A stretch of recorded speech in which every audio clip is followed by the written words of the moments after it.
There's a great, big, beautiful tomorrow, and tomorrow's just a day away. Really? There's a lot more words to it that I don't remember right now. Well, we just gotta figure it out. Get that off.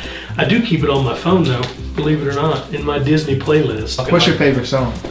From Disney? From an attraction. You know, I gotta tell you, it is Great Big Beautiful Tomorrow.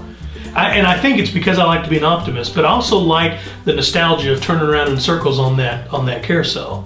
You know the one I like? What? It's a small world after all. Yes. Because I've traveled the world. You really have. And I have seen people that I have met in all different places in some of the weirdest, most oddest places. Is that right? Like Batman Squeeze.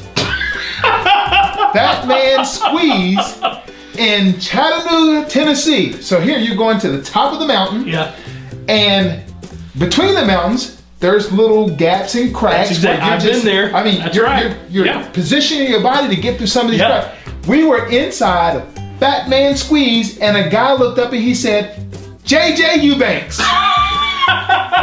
Batman Squeeze. Hey, I couldn't believe it. You know, it's one of my jokes in life. But by the way, welcome to MVP Chat.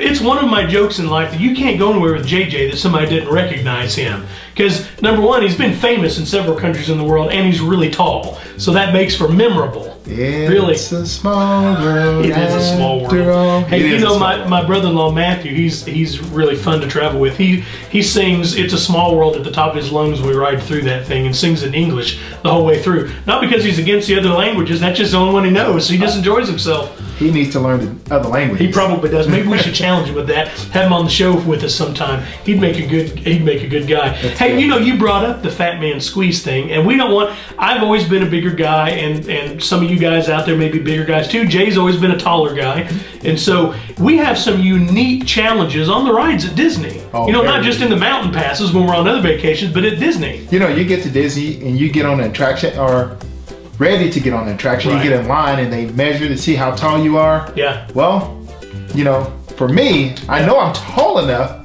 but actually my legs may stick out. They may hang out. Am I going to fit comfortably? Yeah. Where are you going to put all that height? That's you know, for me, something that you skinny people may not think about. For me, when I go like through like the turnstiles to get into the park, or some of the rides have a little small space you get into, there's some of those spaces I have to turn sideways to go through. And I'm not the biggest guy at Disney, but I'm far from the skinniest guy at Disney. So you're a guy like me, and you have to go sideways to just get into the ride, and then you start thinking, man, I hope I'm going to fit once I get in here. So there are rides that are challenges for me to fit in. Well, you know, the last episode I had mentioned that Space Mountain was the ride I was looking forward to when we came from Israel. And I mentioned that I could ride in the first car or the back car, or the back seat of the rocket. Right. Well, actually, the seats that I can actually fit into is the second, third, fifth, and sixth seats. So the front two seats of the rocket I can't fit into. And that's because your legs don't have anywhere to go unless they just hung over the front. By being in the back two seats behind the very first seat, I can actually position and stretch my legs down the side. Now, sometimes I might touch other people's bodies.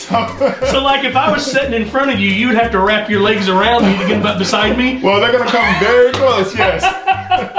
So you make friends real quick if you did that. That's so do you always try to have one of your family members be the person that's sitting in there with you? Yes, always. Yeah. That works out well like that. Yeah, then. you don't want to freak anybody out too much. That's right. Some great big tall guy put his leg upon my knee while we were riding Space Mountain. Hey, you know the first one that I had some trouble with, and of course I don't have much trouble with the height thing, that I have trouble with the wide thing, that one of my favorite rides down there is Test Track. And so, you know, you get in that car and you ride it really fast. But when we got in it for the first time, you got to put a seatbelt on. And it probably, if I'd have been an inch bigger around, it wouldn't have buckled on me. But beside me sat my brother-in-law Matthew, who's a broad-shouldered guy, and my father-in-law, he's not chubby, but he's broad-shouldered. And we sat in that car like this, going 65 miles an hour around those turns. I thought, well, I'm going to die, and just fall right out. But it was all safe. It just so happened that was a hard one for me to fit into. That brings up a great question.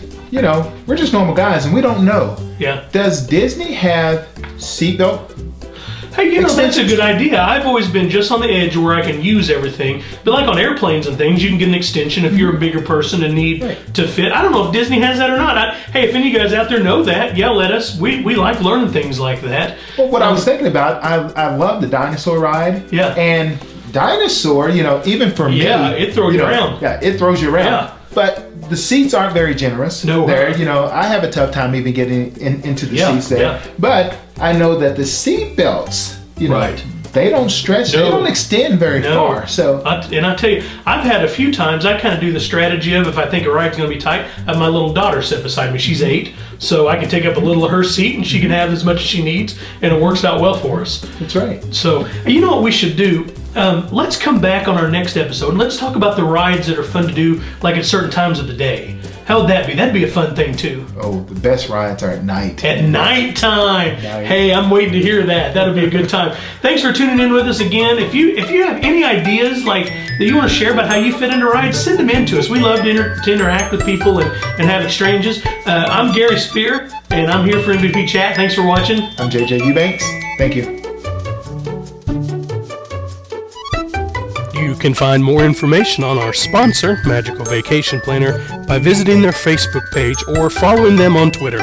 You can also find them at magicalvacationplanner.com.